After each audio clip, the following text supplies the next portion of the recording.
நீ நான் காதல் சீரியலில் இனிய எபிசோடில் என்ன நடந்திருக்கு? ஒரு பக்கம் நம்ம ராகவ் மனசாட்சியோட சண்டை போட்டுக்கிட்டு இருக்கிறாரு. எனக்கு அபி மேலே காதலே இல்லை அப்படிங்கிற மாதிரி தன்னைத்தானே ஏமாற்றிக்கிட்டு இருக்கிறாரு. இது ஒரு பக்கம் நடந்துக்கிட்டு இருக்க, இங்கே விக்னேஷ் வந்து பார்த்திங்கன்னா அபியை பொண்ணு பார்க்க வர்றதா சொல்லி வச்சுருந்தார் இல்லையா? பாட்டி கூட அபிக்கிட்ட சொன்னது மட்டும் இல்லாமல் அபியோட வீட்டுக்கு அபியோட அப்பாவுக்கே ஃபோன் பண்ணி இந்த மாதிரி வெள்ளிக்கிழமை வந்து குடும்பத்தோடு சேர்ந்து அபியை பொண்ணு பார்க்க வரோன்னு சொல்லி வச்சுருக்கிறாங்களாட்டுக்கு.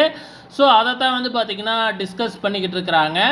அபி வந்து பார்த்திங்கன்னா நான் கல்யாணம் பண்ணிக்கணும் அப்படின்னா மாப்பிள்ளை வீட்டுக்கு ஒரு கண்டிஷன் போடுவேன் அப்படின்னு சொல்லிட்டு, நான் சம்பாதிக்கிற பணத்தில் முக்கால்வாசி என் குடும்பத்துக்கு தான் செலவு பண்ணுவேன், வேணும்னா கால்வாசி வேணும்னா அவங்களுக்கு கொடுப்பேன், இதுக்கு ஓகேனா நான் கல்யாணம் பண்ணிக்கிறேன் அப்படிங்கிற மாதிரி வந்து அபி கண்டிஷன் போட்டுக்கிட்டு இருக்கிறாங்க.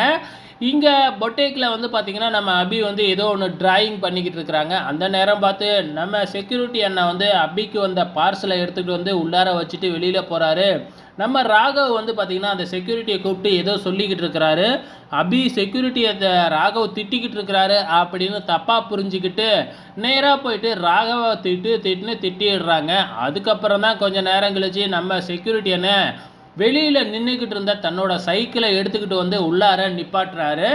ஸோ ராகவ் மேலே எந்த தப்பும் இல்லைம்மா, நான் சைக்கிளை டெய்லியுமே வெளியில் தான் நிப்பாட்டுவேன், சார் தான் என்னை உள்ளார நிப்பாட்ட சொல்லி திட்டினாரு, அவர் திட்டக்கூட இல்லை, ரெக்வெஸ்ட் தான் பண்ணார், இனி போய் தப்பாக புரிஞ்சுக்கிட்டு அவரை திட்டுறியம்மா அப்படின்னு சொல்லி வந்து பார்த்திங்கன்னா அபி மேலே இருக்கிற தப்பை எடுத்து சொல்கிறாப்புல நம்ம செக்யூரிட்டி அண்ணன். உடனே அபி இருந்துக்கிட்டு சாரி அப்படின்னு சொல்லிட்டு அவங்க மாட்டுக்கு கையை எடுத்து முகத்தை மூடிக்கிறாங்க. அந்த நேரம் பார்த்து பெயிண்டிங் பண்ணிக்கிட்டு இருந்தாங்க இல்லையா? ஸோ கையில் இருக்கிற எல்லா கலரும் அபியோட முகத்தில் அப்பிடுது.